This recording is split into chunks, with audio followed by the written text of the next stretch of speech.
Good morning student and welcome on my channel जिसका नाम है वरद विनायक क्लासेस।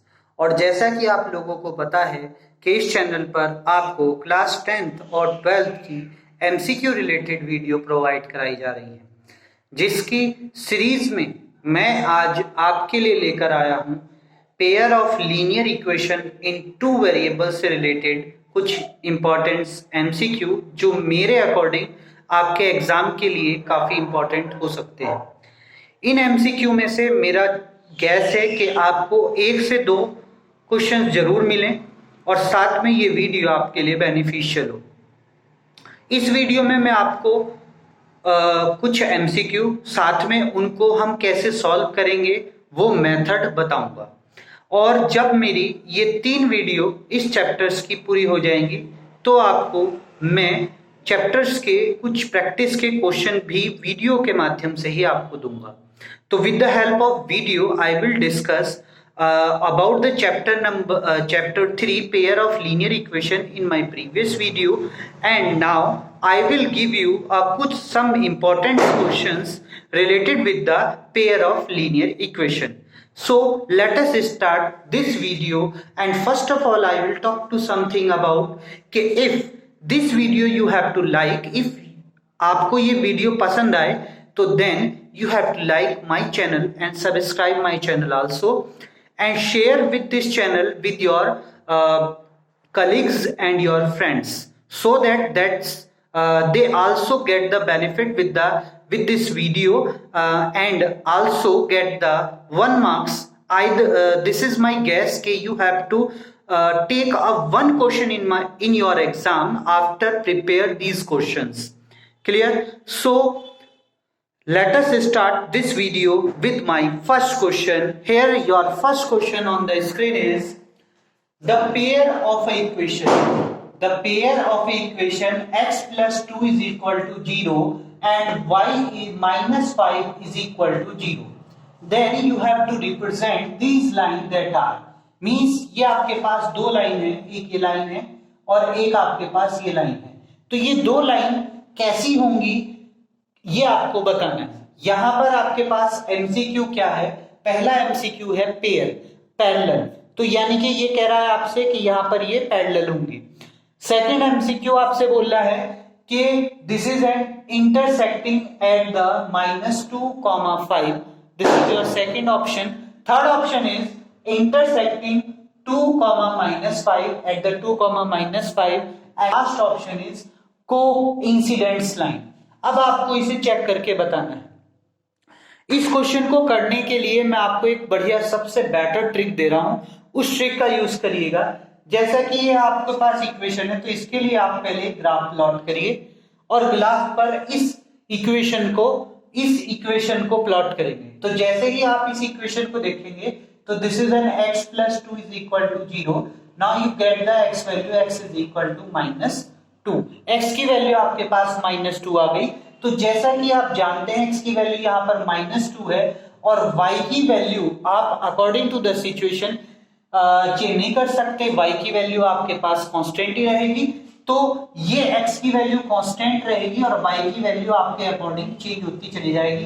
तो अगर आपको ध्यान हो तो ये वैल्यू -1, ये वैल्यू -2, और इस हिसाब से अगर आप x पर प्लॉट करेंगे तो x की वैल्यू -2 ये है और इसी पर ये इस टाइप से ड्रॉ हो जाएगी लाइन।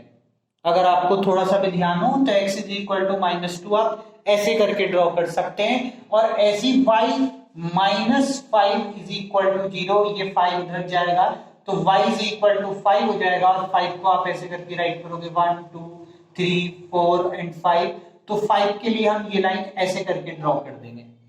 तो ये वाली लाइन आपके पास हुई है x plus 2 is equal to 0, and this line show the y minus 5 is equal to 0, and these two lines are intersect at this point, and this point is known as x की value -2 है और y की value आपके पास 5 है। तो ये point आपके पास हो गया -2, 5, और ये चीज आप देख रहे हैं कि ये दोनों इंटरसेक्ट करेंगी एट द -2, 5। तो इस टाइप से आप अपने इस क्वेश्चन को सॉर्ट आउट करके देख सकते हैं।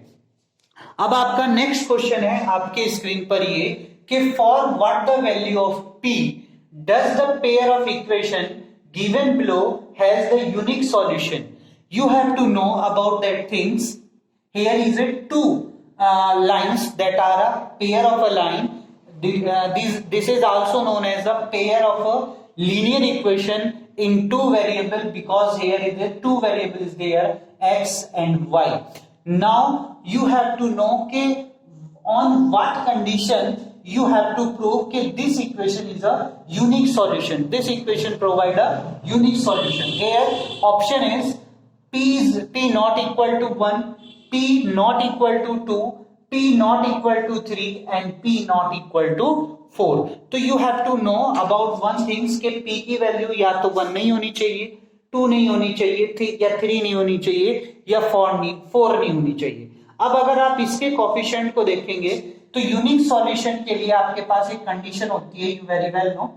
यूनिक सॉल्यूशन के लिए आपके पास एक कंडीशन क्या होती है कि a1 upon a2 not equal to आपके पास होना चाहिए b1 अपॉन b2 के. अब आप कहेंगे सर a1 और a2 क्या है, b1 और b2 क्या है. a1 यहां पर रिप्रेजेंट करेगा, a1 is represent here coefficient of x in equation 1. ये आपके पास इक्वेशन 1 होगी. This is your equation number 2. और ऐसी a2 रिप्रेजेंट करेगा कोफिशिएंट ऑफ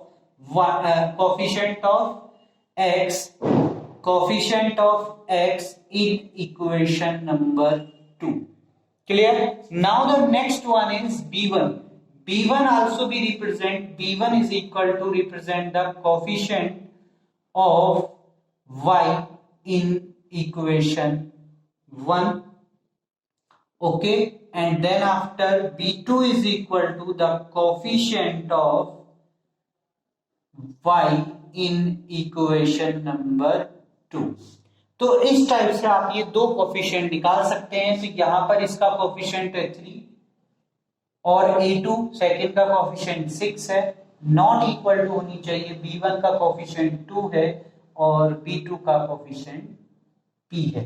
अब p की वैल्यू आप क्या नहीं रखेंगे कि जिससे कि आपको ये नॉट इक्वल टू होना चाहिए. तो p की वैल्यू अगर 4 ना रखें, अगर p की वैल्यू आप 4 रख देंगे तो देखिए क्या हो जाएगा, 3/6 is equal to 2 upon not equal to 2 upon 4 रखते हैं तो ये 2 1 जा 2 1 जा 2 2 2 जा 4 और ऐसे ये 3 1 जा 2 3 2 जा 3 2 जा 6. तो ये आपके पास 1/2 हो जाएगा और ये कंडीशन फिर इस फॉर्म में चेंज हो जाएगी, 1/2 इज इक्वल टू 1/2, और जो कि हमें नहीं लानी है. और जब ये नहीं आनी थी तभी तो हम बोलेंगे ना कि वो यूनिक सॉल्यूशन है. तो इसीलिए हमें क्या नहीं रखना चाहिए, p not equal to 4. p की वैल्यू 4 नहीं होनी चाहिए तब तक जब तक p की वैल्यू 4 नहीं होगी ये एक यूनिक सॉल्यूशन ही बना रहेगा. क्लियर. तो इस टाइप से आप अपने इस क्वेश्चन को सॉर्ट आउट कर सकते हैं. अब चलते हैं अपने नेक्स्ट क्वेश्चन की तरफ. नेक्स्ट क्वेश्चन आपके स्क्रीन पर है ये. नेक्स्ट क्वेश्चन आपकी स्क्रीन पर ये है, the graphical representation of the pair of linear equation. The graphical representation of the pair of linear equation having the unique solution x is equal to 4 and y is equal to 2 is, अगर आपके पास x की value 4 है और y की value 2 है तो pair of linear equation की वजह से वो यूनिक सॉल्यूशन के लिए आपके पास ये 4 ग्राफ दिए गए हैं. इन चारों ग्राफ में से आपको कोई सा एक ग्राफ इस कंडीशन को सेटिस्फाई करते हुए बनाना है जिसमें ये दोनों पैरेलल जा रही हैं और इस पर कहीं पर इंटरसेक्टिंग पॉइंट है 4,2. इसमें आपके पास ये कोइंसिडेंस लाइन है, एक लाइन के ऊपर दूसरी लाइन है और यहां पर इसका इंटरसेक्टिंग पॉइंट है 4,2. ये यहां पर एक लाइन ये जा रही है x इज इक्वल टू 4 और एक is equal y is equal to 2 जा रही है और यहां पर ये इंटरसेक्टिंग पॉइंट है, ये वाला आपके पास इंटरसेक्टिंग पॉइंट है 4,2. और नेक्स्ट और लास्ट आपके पास है ग्राफ, कि इसमें ये दो लाइन आपके पास जा रही हैं, दोनों इंटरसेक्ट करती हैं 4,2 पर, तो इनमें से आपको चारों में से बताना है कि इसका राइट आंसर क्या होगा। देखिए अगर यूनिक सॉल्यूशन होता है तो लाइनें इंटरसेक्ट करती हैं। अब आप कहेंगे कि लाइनें यहां पर भी इंटरसेक्ट कर रही हैं, यहां पर भी कर रही हैं, ये दोनों तो पक्का नहीं होंगे क्योंकि यूनिक सॉल्यूशन में पैरेलल नहीं होती हैं और कोइंसिडेंस लाइन नहीं होती हैं, तो ये दोनों तो आप काट दीजिए, ये दोनों तो आंसर 100% नहीं होंगे। अब इसके बाद ये और इस आंसर को चेक करिए। इस आंसर में आपको क्या चेक करना है कि मैंने आपसे कहा यूनिक सॉल्यूशन तो इंटरसेक्टिंग पॉइंट होगा, और यहां पर ये पॉइंट जो है इस लाइन पर पहले ही आ गया है, पहले ही शो करा रहा है, यानी कि ये वाला पॉइंट होना चाहिए था इंटरसेक्शन, ये पॉइंट ना दे करके इसने विदाउट इंटरसेक्शन पॉइंट यहाँ पे डिस्प्ले कराया है, इसलिए ये भी नहीं होगा। क्यों? क्योंकि ये इंटरसेक्टिंग पॉइंट यहाँ पर नहीं है, ये यहाँ पर नॉर्मल पॉइंट है। इसके बाद अगर मैं इन दोनों इक्वेशन को देखूं तो यहाँ पर ये दोनों लाइन एक दूसरे को 4,2 पर इंटरसेक्ट कर रही हैं, इसका मतलब यही आपका इंटरसेक्टिंग पॉइंट है, तो this is your right answer. तो इस टाइप से आप अपने क्वेश्चंस को एग्जाम में आइडेंटिफाई कर सकते हैं। अब अपना नेक्स्ट क्वेश्चन आपके स्क्रीन पर है ये। नेक्स्ट क्वेश्चन आपके स्क्रीन पर है ये, a pair of a linear equation in two variable is inconsistent। यहां पर ये pair of linear equation inconsistent है, तो then you have to know कि if the line represent them, तब इनकंसिस्टेंट की कंडीशन में लाइन क्या रिप्रेजेंट करेगी। तो यहां पर आपके पास 4 ऑप्शन है, intersecting, coincidence, either intersecting or coincidence, और D is a parallel। तो ये आपको सीधा ही पता होना चाहिए कि जब भी इनकंसिस्टेंट होगी तो उस टाइम पर लाइन जो होगी वो पैरेलल होगी, आपको पता होना चाहिए। ये चीज आपको लर्न भी रखनी है कि अगर वो आपसे इनकंसिस्टेंट की कंडीशन पूछता है तो आपको पता होना चाहिए लाइन जो होंगी वो पैरेलल होंगी, ओके। और अगर वो कंसिस्टेंट की कंडीशन आपसे पूछता है, कंसिस्टेंट कौन से पे होगा, तो आपको याद होना चाहिए यूनिक सॉल्यूशन, यूनिक सॉल्यूशन जिसे हम, आपको भी पता होगा कि यूनिक सॉल्यूशन को हम क्या बोलते हैं इंटरसेक्टिंग लाइन, ठीक है, इंटरसेक्टिंग लाइन ये होगा। और प्लस आपके पास एक और होगा, वो होगा कोइंसिडेंट लाइन, ओके। ये दोनों पोजीशन पर आपके पास कंसिस्टेंट होता है और इनकंसिस्टेंट केवल पैरेलल सिचुएशन में होता है। ये टॉपिक आपको लर्न रखना है, इस पर आपके पास क्वेश्चन पुट अप किया जा सकता है आपके एग्जाम में। अब इसके बाद नेक्स्ट क्वेश्चन, फिफ्थ क्वेश्चन देखिए। फिफ्थ क्वेश्चन आपसे कह रहा है कि angle C is equal to 3 angle B equal to 2 bracket angle A plus angle B। आपके पास ये कंडीशन है, एक ट्राइंगल के अंदर आपको एक चीज गिवन है और आपसे पूछा जा रहा है कि कौन सा ऑप्शन इस कंडीशन को सेटिस्फाई करेगा। तो ये आपका जनरली आपके पास एक्सरसाइज का क्वेश्चन है, आपने किया होगा एक्सरसाइज में, और ये आपका एमसीक्यू के तौर पर भी आपको बना करके दिया जा सकता है। ये क्वेश्चन आपने करा होगा तो बहुत लंबा होगा, बहुत ही लंबे तरीके से। पहले आपको क्या करना है कि angle C is equal to 3 angle B आपको राइट करना है। ये करने के बाद आपको दूसरी सिचुएशन किसके साथ बनानी है, ये वाली सिचुएशन इसके साथ रखकर भी आपको बनानी है। फिर आपको तीनों एंगल का एडिशन करना है कि वो 180 के इक्वल होगा, तब आप इसे जाकर के सॉल्व कर सकते हैं। वरना इसका अल्टरनेट मेथड मैं आपको बता रहा हूं सबसे शॉर्टकट।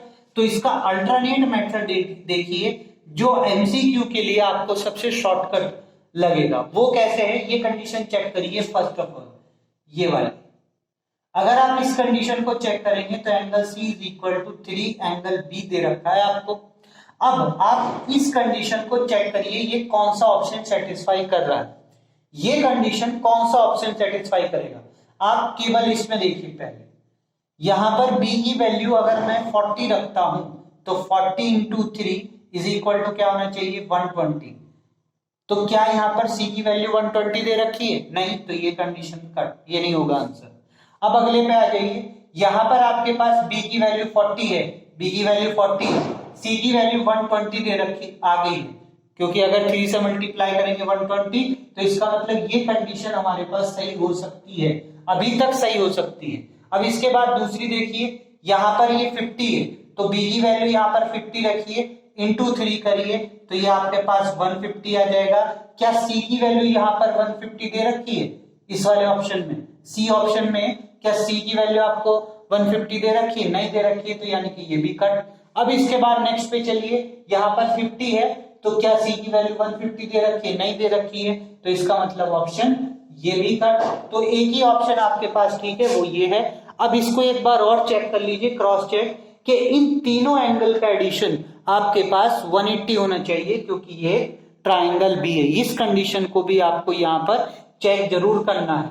देखिए 40 प्लस 20, 20 प्लस 40 60, और 60 प्लस 120 दैट्स मीन 180। तो यानी कि इन तीनों एंगल को ऐड कर रहे हैं तो 180 आ रहा है, जो कि ट्राइंगल की सिचुएशन होती है या ट्राइंगल की प्रॉपर्टी है। इसका मतलब इसका आंसर आपके पास ये होगा। आप इस क्वेश्चन को इस ट्रिक से भी इजीली सॉल्व कर सकते हैं। ठीक है, अब अपना नेक्स्ट क्वेश्चन की तरफ चलते हैं। नेक्स्ट क्वेश्चन है आपके स्क्रीन पर ये।